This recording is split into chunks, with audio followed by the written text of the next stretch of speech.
Greetings, survivors. ResilientZ back with another video. In today's video, we are going to talk about 3 major problems that State of Survival currently has that are hurting its players and, frankly, making a lot of us lose interest.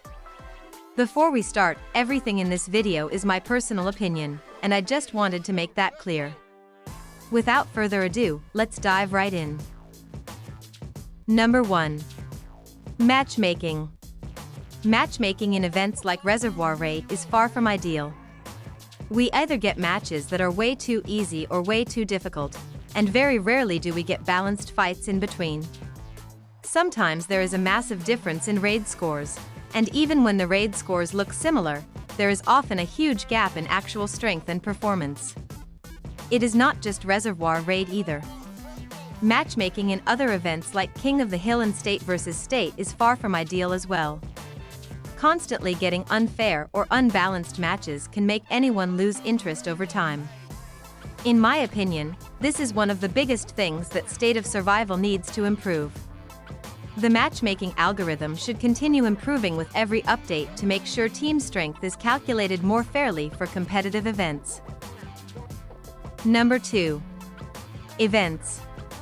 There are simply too many events happening back-to-back in State of Survival. Beyond the Clouds ends, and Survivor Fair immediately starts. Super Tycoon ends, and then the Bullet event begins. And once those events are over, another one starts right away. Sometimes, the game does not even wait for one event to finish before launching another, and it just becomes one endless cycle of events. I do understand that events are important for keeping the game active and engaging, but I personally think the pacing needs to be adjusted. Constant non-stop events can start feeling exhausting instead of exciting. I really appreciate events that are more helpful for F2P players and small spenders, such as Jungle Gems. However, events like Survivor Fair, Super Tycoon, and the Pinball event should not happen so frequently. And lastly, number 3. Minimum point threshold. This is something that, in my opinion, simply should not exist in State of Survival.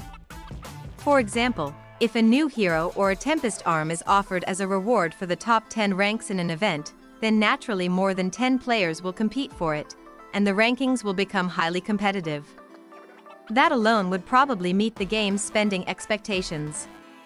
However, when that same hero or Tempest arm gets offered again and again across multiple events, many of those top spenders who already unlocked it may no longer push for rankings in future events. At that point, low spenders and smaller players finally get a chance to compete for those rewards. But then the minimum point requirement completely ruins that opportunity. For example, in the latest Super Tycoon event, only 3 players in my bracket were actually able to get the top reward that was supposed to be offered to the top 10 players. The other 7 players who still placed in the top 10 had their rewards demoted simply because they did not meet the minimum point requirement, even though they technically earned the ranking. That feels really unfair and honestly frustrating. In my opinion, minimum point thresholds should not exist at all. If a player manages to secure a ranking position fairly, then they should receive the reward tied to that rank. Removing minimum thresholds would also allow low spenders to finally have a chance at obtaining certain items once those events are no longer heavily contested. That's it for this video.